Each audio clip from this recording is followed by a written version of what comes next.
Hey there guys, this is Richard, your host, with another marvellous video. I certainly am not something of a scientist myself, but you know who is? It's Norman Osborne, of course. The dangerously insane and wealthy businessman and inventor with an alter ego that serves as nightmare fuel for our friendly neighborhood Spider-Man. The Green Goblin is an absolutely iconic villain whose creation is credited to Steve Ditko and the legendary Stan Lee. The villain has stood the test of time and over time has become one of the most beloved supervillains of all time. One has big shoes to fill when they're the antagonist to the most beloved superhero of all time, and there's no one better than the Green Goblin. In this video, we'll be exploring everything you need to know about the Green Goblin, from his origins to his powers and abilities. So, without further ado, let's get right into the first time we got introduced to the pumpkin-wielding menace. Before we go into our explanation, we have a very small request. If you like our content, please support us by subscribing to our channel. This is a small click for you, but for us, it means a lot. Thank you.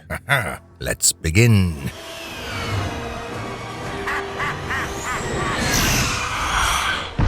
Exploring his first comic book appearance. The first time we ever get to see the Goblin is in the comic The Amazing SpiderMan issue number 14 in July of 1964. As we mentioned, he was created by Stan Lee and Steve Ditko, but what is not so commonly known is that Lee wanted the Goblin to be a monster-esque creature hailing from the depths of Egypt. In lieu of that, while drawing him, Ditko portrayed him as a man disguising himself, as a goblin. There were similar disagreements between the two regarding Goblin's involvement in the stories and his identity, and it's rumored to be the reason why Ditko left the team for The Amazing Spider-Man. Soon after him leaving, the story starts swaying in the direction Lee wanted, and how we've come to know and love the character. Issue number 14 starts off by introducing the nifty Goblin to us. We see a glimpse of his laboratory, where he's creating his flying broomstick to succession, while his identity remains a secret with the mask in the foreground of the shot. We see him all suited up, donned in his iconic green and purple while flying on his broomstick to meet up with the Enforcers. He wishes to enlist their services in his plan to take down Spider-Man once and for all. The Goblin is able to strike a deal with the Enforcers by teasing them, with an opportunity to take revenge against the Spider. He also talks to a movie director and promises him a fortune if he creates a movie with Spider-Man, whose presence he will help him get.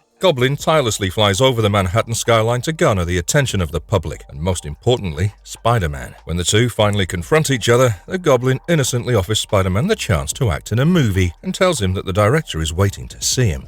For some odd reason, the director is known as BJ, and the name is comically repeated as many times as it can. As the Spider and BJ sign the contract, Goblin eavesdrops and basks in the assumed success of his plans. Now on set, Spider-Man is baffled by how creative and talented BJ's makeup team really is, as he's completely unsuspecting of the Enforcers standing beside Goblin, who he believes to be actors. Goblin then prompts Spider to rehearse their fight scene, and he agrees. Then suddenly, Goblin goes off script and informs the Enforcers to ambush Spider-Man from all sides while he hovers above them and gains the advantage of a bird's-eye view. Spider-Man fights the Enforcers, outsmarting and outmaneuvering all of them, one by one. Spider-Man proves too much for the Enforcers alone, but the tide shifts as soon as Goblin starts bombarding the field with his stun grenades. Spider-Man attempts to dodge all the grenades, but is backed into a corner. This finally allows the Enforcers to team up on the Spider and pound him into the ground. Spider-Man waits for his opportunity and whips up a small dust cloud around him in the desert to gain some leverage and wiggle room. But Goblin sees through his plans and is able to locate the Spider when he rushes into a cave to escape his foes. As the villains chase him down, they close the only entrance to the cave with a boulder. Spider-Man tries to use the darkness and the silence to his advantage by picking them off, one by one. But the Goblin still proves mighty as he's able to locate him yet again. He even proves his web traps useless by using his broomstick as a small flamethrower. Chasing Spider-Man once more, the Goblin throws a bunch of grenades. Luckily, or unluckily for him, this reveals to the lot that this specific cave was the hiding grounds of the monstrous Hulk, who only wishes to be alone, away from the grasp of humanity. The Hulk then focuses on Spidey, who evades all his blows with great agility. But even without connecting with his punches, Hulk seems to be damaging Spidey more than he thought possible. Spidey then tricks the Hulk into smashing an opening in the cave for him, which the Goblin also uses to escape while the Enforcers are greatly overwhelmed. As Goblin tries to abandon the Enforcers, Spidey jumps on the back of the broomstick, but he's unable to hold on, as the Goblin has greater control over the broomstick, and Spidey was unexpectedly very tired from his fight with the Hulk. With the confrontation over and Green Goblin's plans failing, we see him go back to his lab.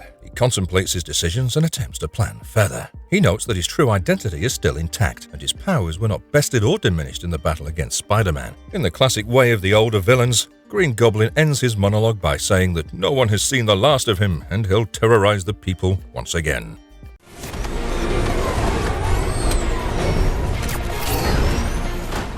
A detailed backstory and origins of Norman Osborn as Green Goblin. In his debut appearance, the Green Goblin proved to be a formidable foe who has the background of an inventor and focuses his fighting style on maintaining the advantage and using his equipment to keep dishing out damage. We also get a glimpse of his shadowy lab, where he makes his creation, and we can conclude from his actions that he tends to be a cunning mastermind. What we do not get to see is his identity, as it was not fully decided who the creators wanted him to be. Lee wanted the Goblin to be someone who is known in the Spidey universe, while Steve wanted him to be a completely new character. Following these discussions, we're introduced to Norman Osborn in issue number 37, the brilliant scientist who has immense wealth and is the father of Harry Osborne, Peter Parker's acquaintance. It's not until issue number 39 that the audience gets to know who the Goblin really is, and he's revealed to be none other than Norman Osborn. In the same issue, halfway through, Goblin is able to identify Spider-Man's civilian identity by nullifying his Spidey senses using a special gas. This allowed him to follow Spider-Man and wait till he revealed himself after unequipping his suit.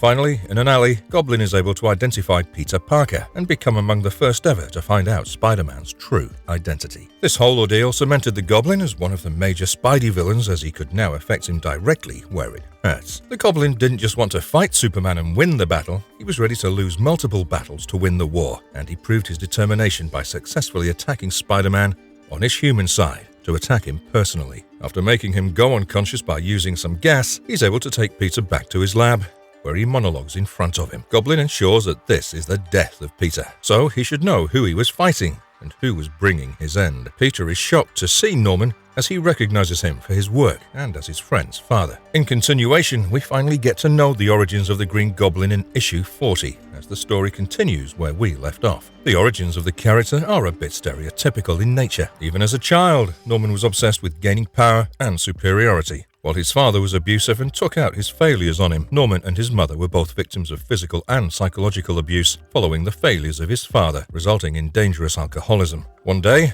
Norman's father locked him in a dark room to cure his son's fear of the dark. During this time, Norman imagined a monster resembling a green goblin that he thought would devour him when the darkness is replaced by light. This traumatizing ordeal made Norman become one with darkness, and he wished that darkness always surrounded him. With a troubled childhood, Norman became independent as soon as he could, and he focused on his studies in chemistry and electrical engineering. Not long after, he was outed by one of his friends for cheating, leading him to lose his scholarship and almost get expelled.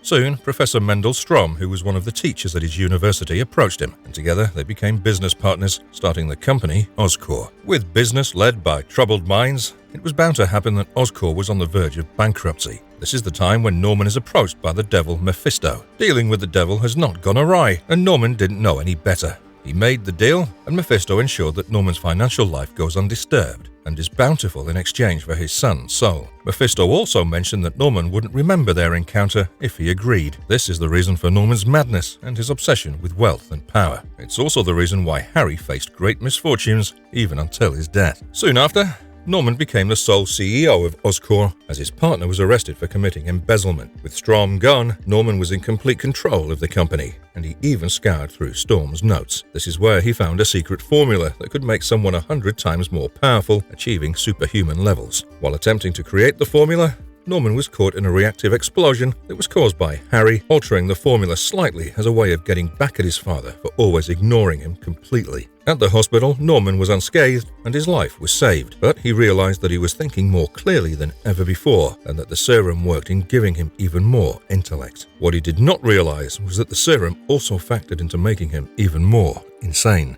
This was the origin of the Green Goblin and Norman's descent into madness, completely ignoring his familial duties as the only parent to Harry and focusing completely on becoming the next ruler of a great crime syndicate that would be unquestionably powerful to the point of world domination. The only perceivable obstacle in his way was Spider-Man, and he sought to take him out as soon as he could through various plans and strategies. Eventually, Norman's troubled mind would lead him to have separate identities, and he was seen as this kind-hearted, rich father figure to Harry, while his alter ego, the Green Goblin, would pop in time after time and affect his judgment greatly. Even during this time, with Goblin identifying Spider-Man as Peter Parker, the true archenemy of Spidey was always Dr. Octopus.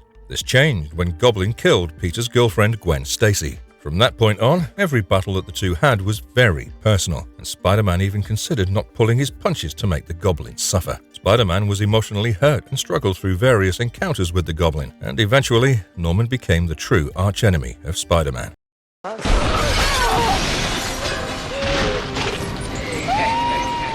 Willem Dafoe aced the role in Sam Raimi's Spider-Man trilogy. Green Goblin was portrayed by Willem Dafoe in the iconic Spider-Man live-action trilogy that started in 2002. Directed by Sam Raimi, these movies have stood the test of time and are one of the major reasons why Spider-Man is a household name throughout the world, while every child looks up to him as their favorite superhero ever. The trilogy cemented Spider-Man as the epitome of what a great hero is, and the narratives used in the movies were quite inspiring, as they could be used in real-life scenarios as well. The iconic phrase from Uncle Ben, "With great power comes great responsibility," has had ripple effects in every superhero story thanks to the greatness that was the Spider-Man trilogy. What was equally as great was the role of Green Goblin in the first movie. The story was extremely well written and solidified Norman Osborn as this maniacal supervillain who ensured that Spider-Man's life was a living hell. Willem Dafoe's portrayal of the Green Goblin was truly phenomenal. His performance brought a sense of danger, unpredictability, and charisma to the character, making him one of the most memorable villains in superhero movie history.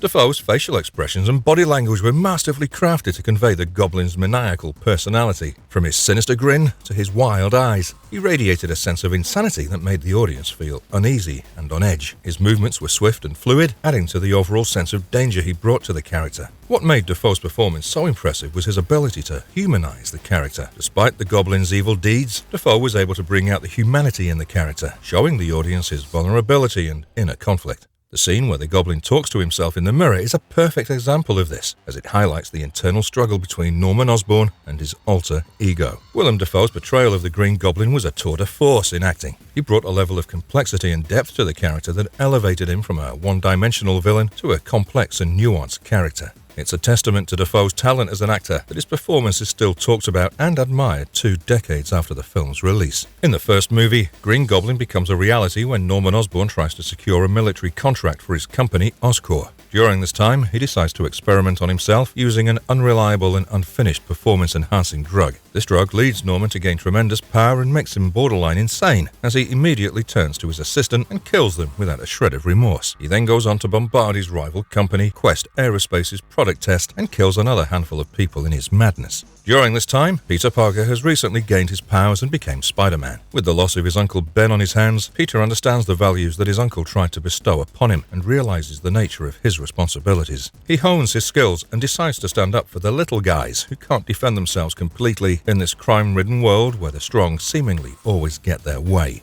Norman continues his killing spree under the guise of the Green Goblin, and he even eliminates the board of Oscorp who were planning to replace him. News of the Green Goblin's deeds spread like wildfire, and it doesn't take long for major players in the business industry to fear him.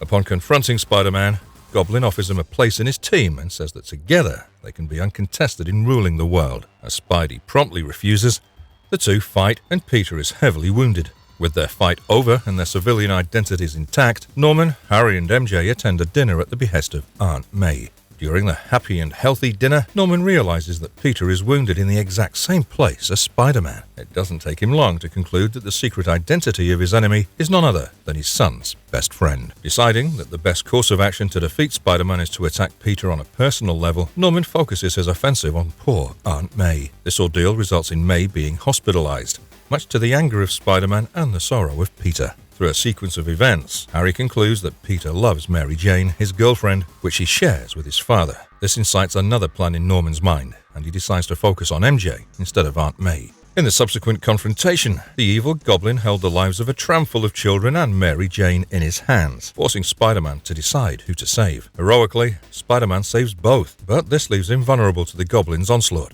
He takes Spidey into an abandoned building nearby, where he beats him senselessly. As the iconic fight continues, we get to see insane cinematography with scenes that are still amazing to witness. Considering they were made in 2002, creators did an absolutely fantastic job with this fight scene, and they were successful in making it memorable for years to come. During the battle, Spider-Man finally gains the upper hand and pins the Goblin down. Norman reveals himself and begs for mercy, and Spider-Man hesitates, knowing that this would cause Harry, his best friend, to go through a lot of trauma. But as Spidey hesitates, we get to know that this was all part of a plan of deception, and Norman planned to impale Spidey with his glider that he was covertly controlling. It's all thanks to Spider-Man's Spidey senses that he's able to dodge the glider in time and save himself quite acrobatically. But unfortunately, the momentum of the glider is uncontested, and it goes on to impale Norman instead. With his own devious plans backfiring, Norman makes one last wish to Peter and asks him not to reveal his secret identity to Harry, as it would crush him. Peter complies and takes the lifeless body of Norman back to the Osborne house, where he's seen by Harry, who pulls out a gun on him.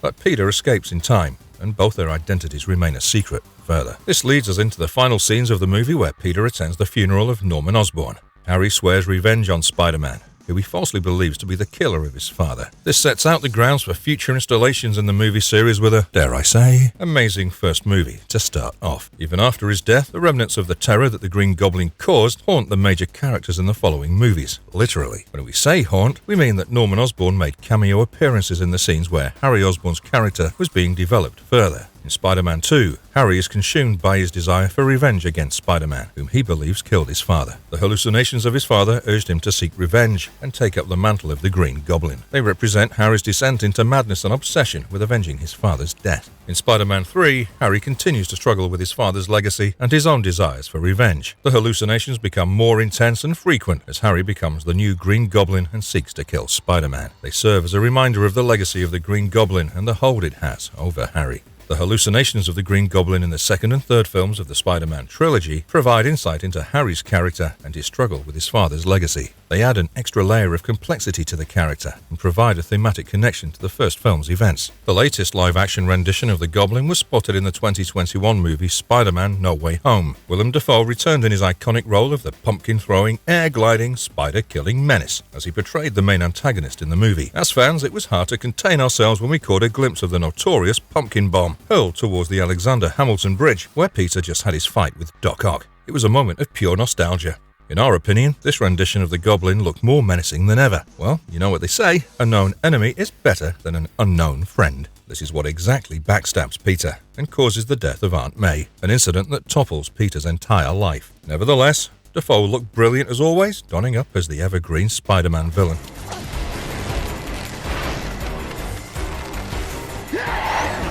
Norman Osborn had an impactful role in The Amazing Spider-Man 2. The Amazing Spider-Man 2 is another critically acclaimed live-action Spider-Man movie that did wonderfully at the box office. Even though people were initially not fully sold on the idea of another actor playing Spider-Man and the story being set in another timeline, no one can disregard the greatness that was the two movies in this series. The characters were accurately inspired by the comics, and there were minor nuances added to increase the depth of these on-screen characters. For example, people talked about how Peter Parker, played by Andrew Garfield, was too cool and not at all accurate to the comics, which, in our neutral and unbiased opinion, was not the best criticism the character should have gotten. Regardless, the portrayal of our main man, Norman Osborn, was done masterfully by Chris Cooper. But one important thing to note is that Norman didn't play the role of the villain, Green Goblin, in this movie. Rather, it was Harry Osborn taking up the mantle and filling the shoes of the Green Goblin. It was Dane DeHaan who played Harry Osborn and beautifully showcased the troubles of a child born in wealth who was neglected and had a debilitating disease threatening his life. In the movie, Harry Osborn returns back home to see his father, Norman, on his deathbed.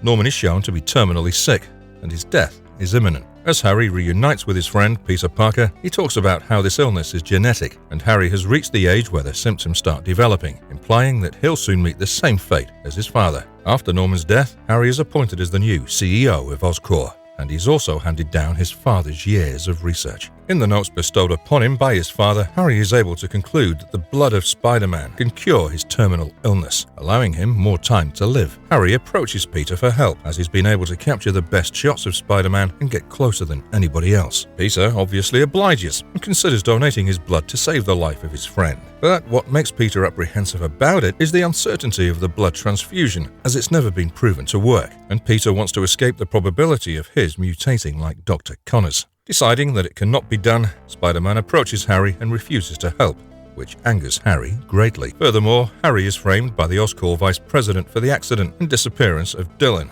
a worker at Oscorp. This, in turn, removes Harry as CEO of Oscorp, leading him to team up with Dylan, who now seeks to use his newfound powers to take revenge on his wrongdoers. Now back in Oscorp, Harry forces his assistant Mencken to inject him with the venom extracted from the genetically altered spiders. This causes Harry to mutate uncontrollably and makes him into a goblin-like monstrosity. The mutation is halted by an armored suit that temporarily restores his health. This is the moment when Harry Osborne becomes Green Goblin, following in the footsteps of his deranged father. Now as Green Goblin, Harry equips all the weaponry his father created and confronts Spider-Man in a fit of rage. Upon noticing Gwen present at the scene, he's able to deduce that Spider-Man is none other than Peter Parker. But in his madness, instead of gaining clarity over the situation, Harry decides to threaten the life of Gwen. Even though Spider-Man is able to subdue Green Goblin in the following clash, he's not able to save the life of his lover, Gwen, who falls to her death from the top of the clock tower. What follows is Harry being imprisoned at Ravencroft, coping with the traumatizing effects of his transformation into the Goblin.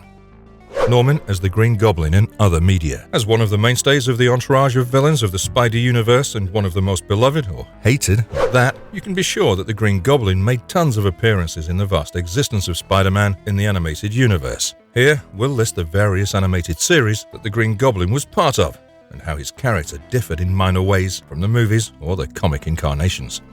Spider-Man, 1967, television series. This was the first ever television series created based on Spider-Man from the comics. Voiced by Len Carlson, Green Goblin was one of the semi-active villains of the series who had his villain arc during the story. In the writing, however, it was evident that this was not the Goblin that most of the world knows now. This incarnation was seemingly less intellectual than what Norman is known for. He focused more on the supernatural and was obsessed with making his powers seem magical. This choice was completely different from the comics, and it took the word Goblin to be more literal than ever. Spider-Man and His Amazing Friends, 1981 to 1983. Voiced by Dennis Marks, this version of the Green Goblin appears in the episode Triumph of the Green Goblin. This Goblin takes over the personality of Norman to commit various different crimes under the guise of the Green Goblin, much like an alter ego. Eventually, Norman is cured by a thundershock, which returns him back to normality as he's sent back to a medical institute. Spider-Man, the Animated Series, 1994 to 1998. Voiced by Neil Russ, this version of Norman Osborn is seen as the sole owner of Oscorp Industries. This company works under the Kingpin as a weapons manufacturer. Norman attempts to usurp Kingpin by assassinating him, and he continues to have a vendetta against Spider-Man throughout. Even in this version, Norman suffers through a chemical accident which results in him forming a secondary personality of the Green Goblin. The chaotic Goblin's end comes through one of his own creations, after he opens up a time portal hoping to destroy Spider-Man, but instead is trapped in limbo by the efforts of the hero. The Spectacular Spider-Man, 2008 to 2009. Voiced by Alan Rakins, this version of Norman Osborn is shown to be as stern as they come. He's shown to be completely remorseless for his deeds and is a crappy father to Harry. In his battles against Spider-Man, Norman's identity remains a secret, but he plots to frame his son for his actions. Following their multiple later fights, Spider-Man thwarts the plans of the devious Goblin time and time again, until eventually, Norman's secret identity is unmasked and he confesses that he framed Harry for his deeds. Spider-Man believes Norman to be dead in a freak accident, but as the audience sees later, he survived and escaped New York under a false identity. Ultimate Spider-Man, 2012 to 2017. Featured on Disney XD, this is arguably one of the most famous Spider-Man animated TV series in the current generation. In this version, Green Goblin is voiced by Steven Weber and is shown to be a cunning and manipulative supervillain to Spider-Man. Same as always, with only a minor difference: that he's ready to work with other supervillains to see the fall of Spidey. Norman works alongside the twisted Doc Ock, who eventually betrays him and injects him with Spider-Man's and the Venom symbiote's DNA. This results in the creation of the monstrous Green Goblin. Goblin's machinations are shown to be the reason why Carnage is born and why Harry carries the Venom symbiote. Eventually, Norman is cured of his madness and is remorseful for his actions as the Goblin. Therefore, he attempts to make amends and fights alongside Spider-Man. By the fourth season, Norman injects himself with an anti-Goblin serum and takes up the mantle of Iron Patriot and acts as an ally to Spider-Man. Spider-Man 2017 to 2020. Voiced by Josh Keaton, this version of Norman Osborn is shown to be a strict father to Harry and a businessman who willingly takes the credit away from other people to pass off as his own. Throughout the series, Norman attempts to sway the decisions the characters make in his favor. He even tries to make Harry kill Spider-Man, and when he refuses, Norman takes on the mantle of the Hobgoblin to persuade him further. He's seemingly killed in a chemical explosion, but eventually returns as the Dark Goblin. The Spider Team later cure him and place him in custody. The Ultimate Green Goblin is Norman's strongest form. This version of Norman Osborn is by far the greatest threat to Spider-Man the Green Goblin has ever been. Instead of using technology as his main asset and weapon, the Ultimate Green Goblin uses his innate supernatural powers to best the superhero. Ultimate Goblin has superpowers that are able to trump that of Spidey himself. Norman was still initially the cunning CEO of Oscorp before his descent into a power-frenzied madness. He was able to create a somewhat similar version of the Super Soldier Serum and named it Oz. He eventually injected himself with Oz and granted himself great superpowers. This version is a hulking monstrosity with bulging muscles and the ability to create fireballs with his own hands. We consider this version of the Green Goblin as one of the most dangerous ever, as in relation to his madness and drive to see Spider-Man fall, he's not someone who relies on technology at all and has the means to do it all by himself. He's a crazed villain with unfathomable powers, showing no remorse for his actions at all. He even kills his wife and attempts to kill Harry to encourage Spider-Man to fight him. He's seemingly a much more nefarious and twisted version of Norman, which makes him twice as dangerous. The threat of his existence was so great that even the Shield was threatened by him and worked against him continuously to minimize the damages he can cost them. In one instance, Green Goblin led a bunch of villains in an attack on Spider-Man's home. This was after Spidey was heavily injured while attempting to protect Captain America. This proves that this version of the Green Goblin is far more vicious and relentless than others. He attacked Spider-Man's home with all his might, endangering Spidey's family at the same time. Even though Spider-Man was able to defend against this onslaught with the help of his allies, he seemingly died in this scenario while trying to protect his family. Goblin was even able to survive this battle and proved that he was far more result-oriented than his other incarnations. Furthermore, Norman even killed Doc Ock and J. Jonah Jameson in this universe, cementing him as Spider-Man's greatest ever threat. What makes him so powerful? Green Goblin is one of the more threatening parts of the entourage of Spider-Man villains for a big reason. His intellect and his evil schemes are the most violent part of his personality and even his entire arsenal. Even in the movies, we see how Spider-Man is most horribly affected emotionally due to the nature of the suffering that Norman put him through. It's one of the strongest contributing factors to what makes the Green Goblin so powerful. Apart from that, his arsenal of weapons and physical capabilities are in no way lacking in any department. Through the use of the Goblin formula, Norman was able to obtain a bunch of superhuman powers. His strength greatly trumps the strength of a normal human, and his speed, stamina, and durability go in unison with that. He's shown great resolve in seeing Spider-Man's downfall and can go up to a day of endless fighting, showcasing his insane stamina. Consider the Goblin formula as an upgrade to the Super Soldier Serum with various downsides attached to it that doesn't seem to matter to Norman. His durability is also commendable, as he can not only dish out damage to Spider-Man, but also take his punches with maniacal laughter on his face even when Spider-Man doesn't want to pull his punches anymore. Apart from that, he's also shown to be quite nimble, and his reaction speed is greatly increased. He also sports a regenerative healing factor that allows him to recreate body tissues to fend off minor injuries, cuts, and bruises. Norman also showcased indomitable will by reaching the monks from the temple with no name, which he couldn't have done without a strong will and spirit. Most importantly, Norman has a genius-level intellect, which, as we've discussed earlier, is one of his greatest assets. To put things into perspective, Norman was able to find a cure for cancer, but being the villain he is, he decided to use this cure as a weapon against Deadpool. He's the creator of all the weapons the Goblin uses, and is also shown to be an expert hacker and coder. He's one of the leading scientists in the areas of genetics, robotics, applied chemistry, and engineering, and his works are only comprehended by the greatest minds to live. Furthermore, Green Goblin showcases expert marksman skills while he uses his weaponry in high-speed battles against Spider-Man. He's far greater than most military-trained specialists in this regard, as he constantly uses throwing weapons, grenades, and other objects as his main way of dealing damage. He's a formidable fighter, and his arsenal of weapons and equipment makes him even more deadly. To name a few, his iconic glider allows him far greater maneuverability than most villains, and his pumpkin bombs are the bane of Spider-Man's existence during their battles. In conclusion, the Green Goblin is an iconic villain in the Spider-Man universe, known for his vicious and malevolent personality and his arsenal of deadly weapons. His alter ego, Norman Osborn, adds an extra layer of complexity to the character, as he's a powerful and wealthy businessman who also happens to be a twisted and demented criminal. The Green Goblin has been a constant thorn in Spider-Man's side, and his nefarious schemes have pushed Spider-Man to his limits, both physically and emotionally. The Green Goblin's legacy has left a lasting impact on the Spider-Man mythos, and he remains one of the most unforgettable and dangerous foes that Spider-Man has ever faced. And if you liked our content, don't forget to leave a like and subscribe to us if you haven't already. Have a good one, and be safe. Thanks, everyone.